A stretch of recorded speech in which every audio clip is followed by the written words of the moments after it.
UK south യോർക്ക്ഷയറിലെ റോദർഹാം കനാലിൽ അന്നൊരു ദിവസം ഒരു പെൺകുട്ടിയുടെ മൃതദേഹം കാണപ്പെട്ടു. ലോറ വിൽസൺ എന്ന 17-കാരിയാണ് അതെന്ന് പോലീസ് വിദഗ്ധ അന്വേഷണത്തിൽ കണ്ടെത്തി. 40-ലേറെ കുത്തുകൾ അവളുടെ ശരീരത്തിലുണ്ടായിരുന്നു. ഒരു കൗമാരക്കാരി ഇത്രയധികം ക്രൂരമായി കൊല ചെയ്യപ്പെട്ടത് എന്തുകൊണ്ടാണ്? ആരാണ് ഇവളെ കൊലപ്പെടുത്തിയത്? ആ കേസിന്റെ പിന്നാലെ പോയ പോലീസ് കണ്ടെത്തിയ സത്യങ്ങൾ ഞെട്ടിക്കുന്നതായിരുന്നു. UK നിവാസികളുടെ നെഞ്ചിലേക്ക് കനൽ വാരിയിടുന്ന വിധത്തിലുള്ള തെളിവുകൾ ഒരു രാജ്യത്തെ മുഴുവൻ ലോകത്തിന് മുമ്പിൽ നാണം കെടുത്തുന്ന വിധത്തിലുള്ളതായിരുന്നു. എന്നാൽ പ്രതീക്ഷിച്ചതുപോലെ ആ കേസ് മുന്നോട്ട് പോയില്ല. റോദർഹാം ബാലലൈംഗിക പീഡനം എന്ന പേരിൽ പിൽക്കാലത്ത് വിശേഷിപ്പിക്കപ്പെട്ട ആ കേസ് വീണ്ടും വർത്തമാനകാലത്തിലേക്ക് തിരികെ കൊണ്ടുവന്നതും ലോകത്തെ മുഴുവൻ നടുക്കത്തക്ക വിധത്തിലുള്ള ആ കേസിന്റെ പിന്നിലുള്ള രഹസ്യങ്ങൾ വെളിച്ചത്ത് കൊണ്ടുവന്നതും എലോൺ മസ്ക് ആയിരുന്നു. ലോകത്തിലെ ഏറ്റവും മികച്ച 10 ശതകോടീശ്വരന്മാരുടെ പട്ടികയിൽ 7ാം സ്ഥാനത്തുള്ള ദക്ഷിണാഫ്രിക്കയിൽ ജനിച്ച അമേരിക്കക്കാരനായ ട്രംപ് ഭരണകൂടത്തിന്റെ ഉപദേശക സമിതിയിലുള്ള ഇൻഡസ്ട്രിയൽ എഞ്ചിനീയറും സംരംഭകനുമായ എലോൺ മസ്ക് തന്നെ. തന്റെ സോഷ്യൽ മീഡിയ പ്ലാറ്റ്ഫോമിലൂടെ അദ്ദേഹം നടത്തിയ ചില വെളിപ്പെടുത്തലുകൾ മറന്നേക്ക് കൊണ്ടുവന്നത് UK-യിലെ പെൺകുട്ടികളെ ലക്ഷ്യമിട്ടുകൊണ്ട് പാകിസ്ഥാനികൾ നടത്തുന്ന ലൈംഗിക ചൂഷണത്തെക്കുറിച്ചായിരുന്നു. UK-യിലെ ഗ്രൂമിങ്ങിനെ കുറിച്ചായിരുന്നു. അത് കേട്ട് മനസ്സാക്ഷി മരവിച്ചിട്ടില്ലാത്ത എല്ലാവരും ഞെട്ടി. ഈ ലോകത്ത് ഇങ്ങനെയൊക്കെ സംഭവിക്കുമോ എന്ന് അവർ സംശയിച്ചു. പെൺമക്കളുള്ള ഏതൊരു അച്ഛനമ്മമാരുടെയും ഉറക്കം കെട്ട രാത്രികളായിരുന്നു തുടർന്ന് സംഭവിച്ചത്. ആര് പറയുന്നു എന്നത് ഏത് വിഷയത്തെ സംബന്ധിച്ചിടത്തോളം പ്രധാനപ്പെട്ടതാണല്ലോ. അതുകൊണ്ട് തന്നെയാണ് എലോൺ മസ്ക് പറഞ്ഞ ഗ്രൂമിംഗ് വെളിപ്പെടുത്തൽ ലോകത്തെ മുഴുവൻ നടുക്കത്തിലാഴ്ത്തിയത്.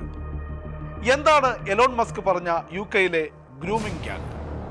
പ്രസ്തുത സംഭവം എങ്ങനെയാണ് ലോകത്തെ ഞെട്ടിക്കുന്നത്?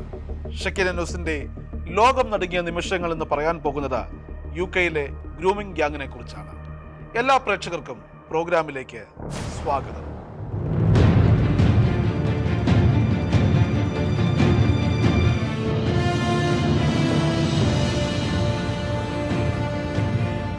UK-യിലെ 11 വയസ്സ് മുതൽ മുകളിലേക്കുള്ള പെൺകുട്ടികളെ പാകിസ്ഥാനിലെയും അഫ്ഗാനിസ്ഥാനിലെയും പുരുഷന്മാർ സമർത്ഥമായി തങ്ങളുടെ വരുതിയിലാക്കി ആദ്യം പീഡിപ്പിക്കുകയും തുടർന്ന് അവരെ കൂട്ടത്തോടെ ബലാത്സംഗം ചെയ്യുകയും മറ്റുള്ളവർക്ക് കൈമാറുകയും ചെയ്യുന്ന ആസൂത്രിതവും സംഘടിതവും ഭയാനകവുമായ പ്രവർത്തനങ്ങളാണ് ഗ്രൂമിംഗ് എന്നതുകൊണ്ട് ഉദ്ദേശിക്കുന്നത്.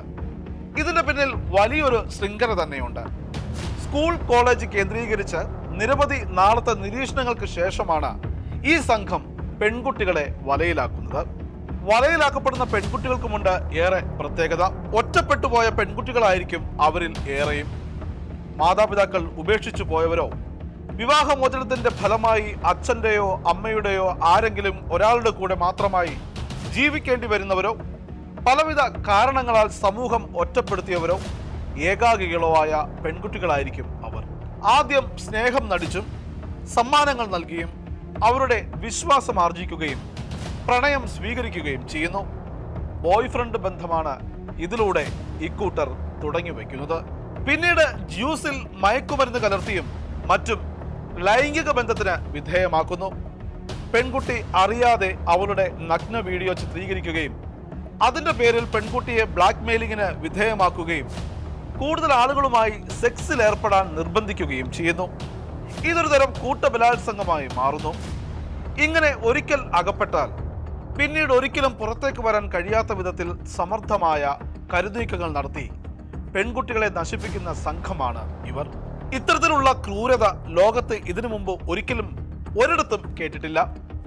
ശാരീരികമായി ചൂഷണത്തിന് വിധേയമാക്കുക മാത്രമല്ല ചെയ്യുന്നത്, ഇരകളുടെ ബൗദ്ധിക നില നശിപ്പിക്കുകയും ചോദ്യം ചെയ്യാനും ശരിതെറ്റുകളെ തിരിച്ചറിയാനുമുള്ള കഴിവ് ഇല്ലാതാക്കുകയും ചെയ്യുന്നു. തങ്ങൾ ചെയ്യുന്നതെല്ലാം സാധാരണമാണെന്നും എല്ലാവരും ചെയ്യുന്നതാണെന്ന മട്ടിലുമുള്ള സാവത്രവൽക്കരിക്കുകയാണ് ഗ്രൂമിംഗ് സംഘം നടത്തുന്നത്. സ്വന്തമായി ചിന്തിക്കാനോ തീരുമാനങ്ങൾ എടുക്കാനോ കഴിയാതെ വരുന്ന പ്രായത്തിൽ തന്നെ ഈ പെൺകുട്ടികളെ തങ്ങളുടെ ഇംഗിതത്തിന് അവർ വശംവദരാക്കിയെടുക്കുന്നു. ഏറെ വർഷങ്ങൾ കഴിഞ്ഞു കഴിയുമ്പോഴാകും അകപ്പെട്ട ചതിക്കുഴിയുടെ വ്യാപ്തിയും കരകയറാനുള്ള വഴികൾ അടയ്ക്കപ്പെട്ടിരിക്കുന്നതായും അവർ തിരിച്ചറിയുന്നത്. ഒരിക്കലും തങ്ങൾക്കെതിരെ കേസ് കൊടുക്കാൻ ഇരകൾക്ക് സാഹചര്യം ഒരുക്കി കൊടുക്കാതിരിക്കാനും സംഘാംഗങ്ങൾ പ്രത്യേകം ശ്രമിക്കുന്നു. പ്രണയിച്ച് ചതിക്കുന്നതും ദുഷ്ടലാക്കോടെ പെൺകുട്ടികളെ കെണിയിൽപ്പെടുത്തി അവരുടെ അഭിമാനം കവർന്നതിന് ശേഷം ഉപേക്ഷിച്ച് കളയുന്നതുമായ പുരുഷന്മാരെ കുറിച്ച് നാം കേട്ടിട്ടുണ്ട്. ഇന്നും ലോകത്തിന്റെ വിവിധ ഭാഗങ്ങളിൽ അത്തരത്തിലുള്ള പ്രവൃത്തികൾ നടക്കുന്നുമുണ്ട്. എന്നാൽ അതിൽ നിന്നെല്ലാം അമ്പെ വ്യത്യസ്തവും ഭീതിതവുമാണ് ഗ്രൂമിംഗ് ഗ്യാങ്.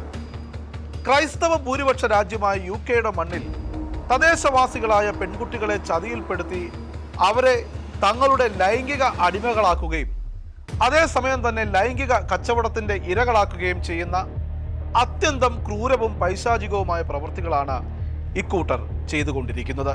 തുടക്കത്തിൽ നാം കണ്ട റോദർഹാമിലെ ലോറ വിൽസൺ നേരിട്ട ബാലലൈംഗിക ചൂഷണ വിവരത്തിലൂടെയാണ് ഈ ക്രൂരതയുടെ മുഖം ആദ്യമായി പുറംലോകം അറിഞ്ഞത്.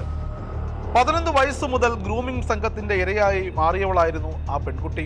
പ്രേമം നടിച്ച് കാമുകൻ തന്റെ ശരീരാവശ്യങ്ങൾ നിറവേറ്റിയതിനു ശേഷം ആ കൗമാരക്കാരിയെ കൊന്ന് കനാലിൽ എറിയുകയായിരുന്നു. ശരീരം മുഴുവൻ കുത്തി മുറിവേൽപ്പിച്ച് കനാലിൽ എറിയുമ്പോൾ പോലും അവൾക്ക് ജീവനുണ്ടായിരുന്നു. 40-ലധികം കുത്തുകളാണ് അവരുടെ ശരീരത്തിൽ പതിഞ്ഞത്. കേസ് കോടതിയിലെത്തി. പ്രതിയെ ശിക്ഷിച്ചുവെങ്കിലും വ്യാപകമായ എതിർപ്പ് ഉയർന്നത് പ്രതിയുടെ വംശീയത കേസിൽ മറച്ചുവെച്ചതിന്റെ പേരിലായിരുന്നു. ഓണർ കില്ലിംഗ് എന്നായിരുന്നു ലോറയുടെ കൊലപാതകം വിശേഷിപ്പിക്കപ്പെട്ടത്. 2010 റിപ്പോർട്ട് പറയുന്നത് പ്രാദേശികമായും ദേശീയമായും പ്രത്യേകിച്ച് ഷെഫീൽഡ്, റോദർഹാം എന്നിവിടങ്ങളിൽ വെള്ളക്കാരായ കൊച്ചു പെൺകുട്ടികളെ ചൂഷണം ചെയ്യുന്ന ഏഷ്യൻ പുരുഷന്മാരുടെ ശൃംഖല വ്യാപകമായിട്ടുണ്ട് എന്നാണ്. Birmingham, Bradford, Bristol, Dover, Manchester തുടങ്ങിയ സ്ഥലങ്ങളിലേക്ക് കുട്ടികളെ കടത്തിക്കൊണ്ടു പോകുന്നതായും കുറ്റകൃത്യങ്ങൾക്കെല്ലാം സാംസ്കാരിക സ്വഭാവ സവിശേഷതകൾ ഉണ്ടെന്നും പറയപ്പെടുന്നു. റോദർഹാമിലും റോക്സ്ഡെയിലും പ്രവർത്തിക്കുന്നവരായിരുന്നു കൂടുതലെങ്കിലും പതിറ്റാണ്ടുകൾ പിന്നിടുമ്പോഴേക്കും ഇത്തരം സംഘങ്ങൾ രാജ്യത്തിന്റെ എല്ലാ ഭാഗത്തേക്കും വ്യാപിച്ചിരിക്കുന്നു എന്നത് ഞെട്ടലുണ്ടാക്കുന്നുണ്ട്. ഓൾഡ്ഹാം, ഓക്സ്ഫോർഡ്, ടെൽഫോർഡ്, പീറ്റർബറോ തുടങ്ങിയ പല സ്ഥലങ്ങളിലും ഇത്തരം സംഘങ്ങൾ പ്രവർത്തിക്കുന്നതായി മന്ത്രിമാരും പ്രതിപക്ഷ അംഗങ്ങളും ഒന്നുപോലെ സമ്മതിക്കുന്നുണ്ട്. പീഡകർക്കെതിരെ പരാതി പറയുന്ന പെൺകുട്ടികളെ അതിൽ നിന്ന് പിന്തിരിപ്പിക്കാനുള്ള പല നീക്കങ്ങളും ഇക്കൂട്ടർ നടത്തുന്നുണ്ട്. ഒരു റിപ്പോർട്ട് അതേക്കുറിച്ച് പറയുന്നത് ഇപ്രകാരമാണ്. ഒരിര താൻ നേരിട്ട കൊടും ക്രൂരതകളെ കുറിച്ച് പോലീസിൽ പരാതി പറയാൻ തീരുമാനിക്കുന്നു. അതനുസരിച്ച് അവൾ പോലീസ് സ്റ്റേഷനിൽ എത്തിയപ്പോൾ അവളുടെ ഫോണിലേക്ക് ഒരു കോൾ വന്നു. പ്രതിയായിരുന്നു ഫോൺ ചെയ്തിരുന്നത്. ഇരയുടെ 11 വയസ്സുള്ള അനിയത്തി ഇപ്പോൾ തൻ്റെ കൂടെ ഉണ്ടെന്ന് മാത്രമേ ആ സന്ദേശത്തിൽ ഉണ്ടായിരുന്നുള്ളൂ. അതൊരു ഭീഷണിയാണെന്ന് ഇരയ്ക്ക് മനസ്സിലായി. പരാതി നൽകേണ്ടതില്ലെന്ന് തീരുമാനിച്ച് ആ പെൺകുട്ടി സ്റ്റേഷനിൽ നിന്ന് പുറത്തു പോകേണ്ടതായി വന്നു. ഇത്തരത്തിലുള്ള അനേകം സംഭവങ്ങൾ ഗ്രൂമിങ്ങിനെതിരെ പടപൊരുതുന്നവർ പുറത്തുവിട്ടിട്ടുണ്ട്. 1997-നും 2013-നും ഇടയിൽ റോദർഹാമിൽ മാത്രം 1400 കുട്ടികൾ ഗ്രൂമിംഗ് സംഘത്തിന്റെ ഇരകളായിട്ടുണ്ട് എന്നാണ് കണക്കുകൾ പറയുന്നത്. ലോറയുടേതിന് സമാനമായ രീതിയിലോ അല്ലെങ്കിൽ അതിനേക്കാൾ ഭയാനകമോ ആയ അനുഭവങ്ങളിലൂടെയോ ആണ് മറ്റ് ഓരോ പെൺകുട്ടികളും കടന്നുപോയത്.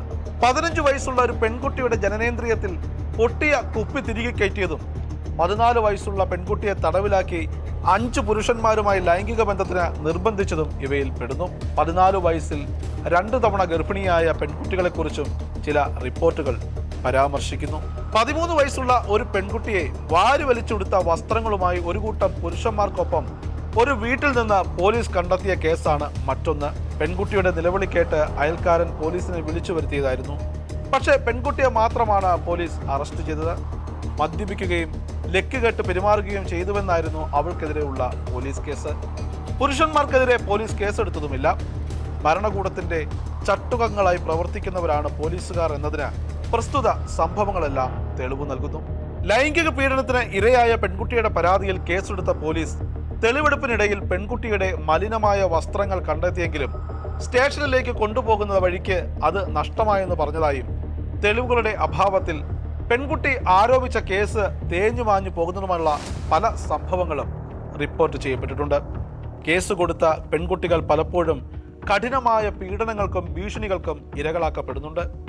ഇരകൾ തെറ്റായ ജീവിതം നയിക്കുന്നവരാണെന്നും മയക്കുമരുന്നിന് അടിമകളാണെന്നുമുള്ള ആരോപണങ്ങളാണ് പോലീസ് പോലും ഇവർക്ക് മീതെ മുദ്ര വെച്ച് കൊടുക്കുന്നത്.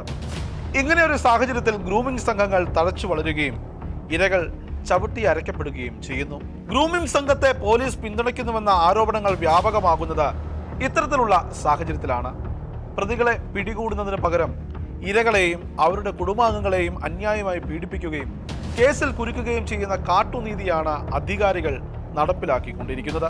2003 ഗ്രൂമിംഗ് സംബന്ധമായ കേസ് റിപ്പോർട്ട് ചെയ്യപ്പെട്ടുവെങ്കിലും അതിനും അധികാരികളുടെ ഭാഗത്തു നിന്ന് വേണ്ടത്ര ശ്രദ്ധ കൊടുക്കുകയോ അവർ പ്രതികൾക്കെതിരെ അന്വേഷണം നടത്തുകയോ ചെയ്തില്ല.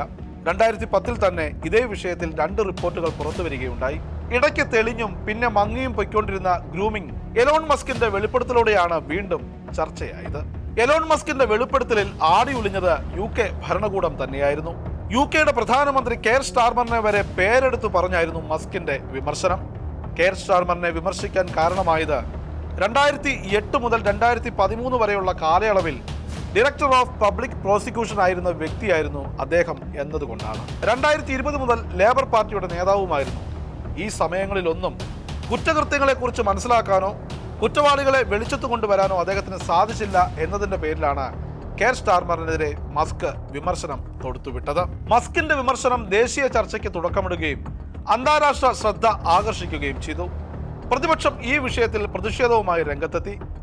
ഇരകളെ പരിചരിക്കുന്നതിനായി ഒരു ദേശീയ പാനൽ രൂപീകരിക്കുമെന്ന് ഇതിന്റെ ഒടുവിൽ സർക്കാരിന് പ്രഖ്യാപിക്കേണ്ടതായി വന്നു. സാക്ഷികളെ നിർബന്ധിച്ച് ഹാജരാക്കാൻ നിയമപരമായ അധികാരമുള്ള ഒരു അന്വേഷണം സാക്ഷികൾ ആവശ്യപ്പെട്ടാൽ അത് ചെയ്തു കൊടുക്കുമെന്നും ഗവൺമെന്റ് സമ്മതിച്ചു. ഇതിനിടയിലാണ് ഒരു വീഡിയോ വൈറലായത്. 14 വയസ്സുള്ള UK പെൺകുട്ടിയെ ലൈംഗികമായി ചൂഷണം ചെയ്തതിനെ ന്യായീകരിച്ചുകൊണ്ടുള്ള മുഹമ്മദ് ഷാഹിദ് എന്ന പാകിസ്ഥാനിയുടേതായിരുന്നു ആ വീഡിയോ. പ്രായപൂർത്തിയാകാത്ത പെൺകുട്ടിയെ വിവാഹം ചെയ്യുന്നതോ അവളുമായി ലൈംഗിക ബന്ധത്തിൽ ഏർപ്പെടുന്നതോ ഗുരുതരമായ തെറ്റാകുന്നില്ലെന്നും തന്റെ രാജ്യത്ത് അനുവദനീയമായ നിയമമാണ് അതെന്നുമാണ് സ്വയം പാകിസ്ഥാനിയാണെന്ന് വെളിപ്പെടുത്തിക്കൊണ്ടുള്ള വീഡിയോയിൽ അയാൾ വ്യക്തമാക്കിയത്.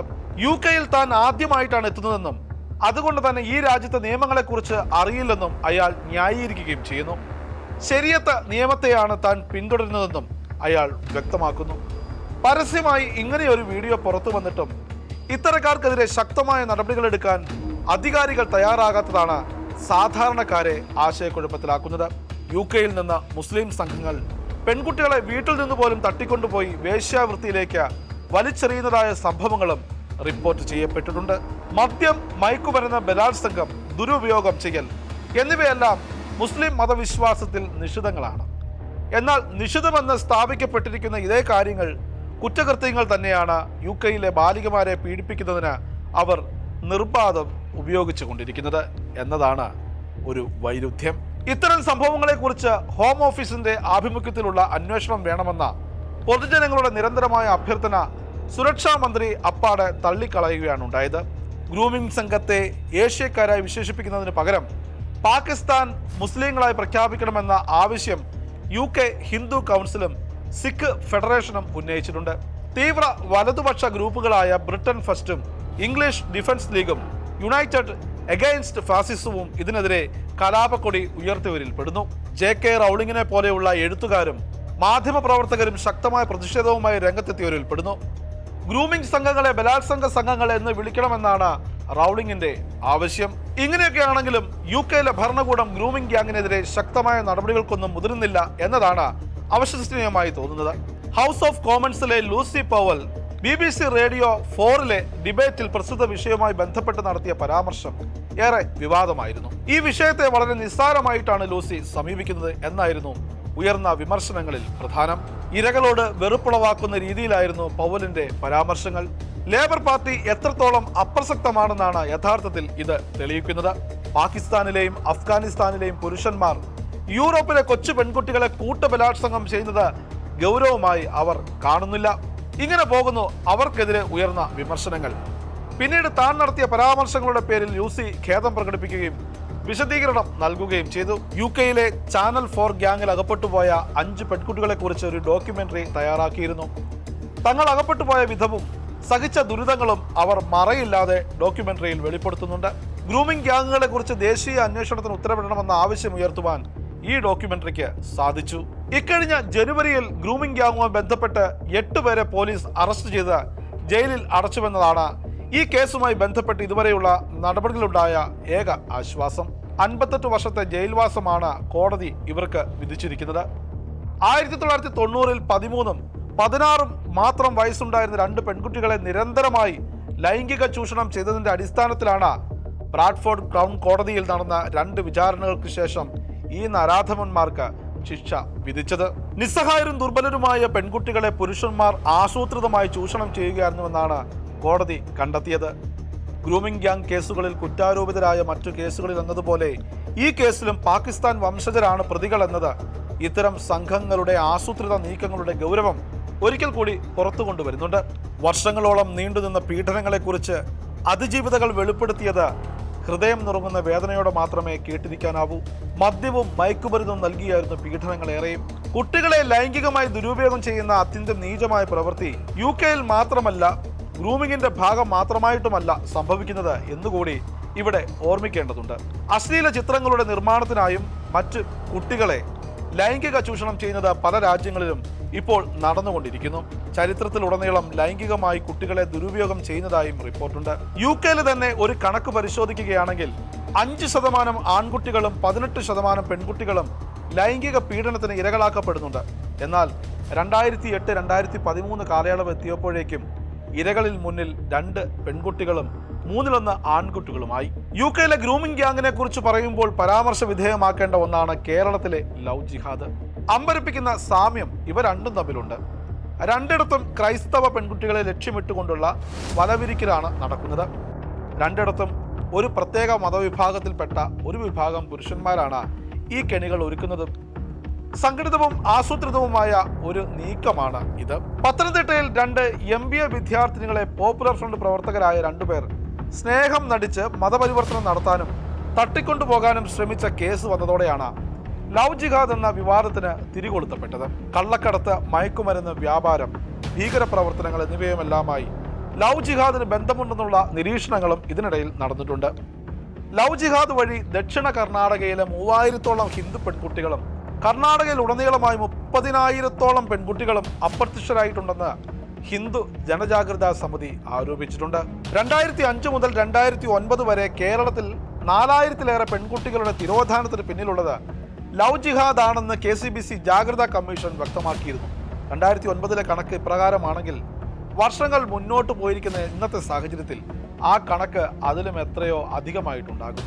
കേരളത്തിന് വെളിയിൽ നഴ്സിംഗ് പഠനത്തിന് പോയിരിക്കുന്ന ക്രൈസ്തവ ഹൈന്ദവ പെൺകുട്ടികളെ ലക്ഷ്യമിട്ടുകൊണ്ടുള്ള ലവ് ജിഹാദാണ് കേരളത്തിൽ കൂടുതലും നടന്നിരിക്കുന്നത്. പ്രണയത്തിന്റെ പേരിൽ അന്യമത വിശ്വാസിയായ പുരുഷനെ വിശ്വസിച്ചതിന് ഈ പെൺകുട്ടികൾക്ക് നഷ്ടമായത് സ്വന്തം ജീവിതവും ആത്മാഭിമാനവും പ്രിയപ്പെട്ടവരെയുമൊക്കെയാണ്. അകപ്പെട്ടു പോയാൽ വിട്ടുപോകാൻ കഴിയാത്ത വിധത്തിലുള്ള ചെങ്ങല കൊളുത്തുകളാണ് ലവ് ജിഹാദിനുള്ളത്. ഇത്തരം തട്ടിപ്പുകാർക്കും ചതികൾക്കുമെതിരെ ജാഗ്രത പുലർത്തുകയാണ് പെൺകുട്ടികൾ ചെയ്യേണ്ടത്. എന്നാൽ ഖേദകരമെന്ന് പറയട്ടെ, നമ്മുടെ മുഖ്യധാരാ മാധ്യമങ്ങളൊന്നും ഇതിനെതിരെ ശബ്ദിക്കുന്നില്ല എന്ന് മാത്രമല്ല, ശബ്ദിക്കുന്നവരുടെ ശബ്ദങ്ങളെ ഇല്ലാതാക്കാനും അവരെ അപമാനിക്കാനാണ് ശ്രമിച്ചുകൊണ്ടിരിക്കുന്നത്. അത്യന്തം അപലപനീയമായ കാര്യമാണിത്. ലവ് ജിഹാദിനെതിരെ മൗനം പാലിക്കുന്നതിന്റെ മറ്റൊരു പതിപ്പ് തന്നെയാണ് UK-യിലെ ഗ്രൂമിങ്ങിനെതിരെ പലരും മൗനം പാലിക്കുന്നത്. താൽക്കാലിക ലാഭത്തിനു വേണ്ടിയുള്ള മൗനം പാലിക്കലുകൾക്ക് പിൽക്കാലത്ത് വലിയ നഷ്ടങ്ങൾ ഉണ്ടായേക്കാം എന്ന കാര്യം ഒരിക്കലും മറക്കരുത്.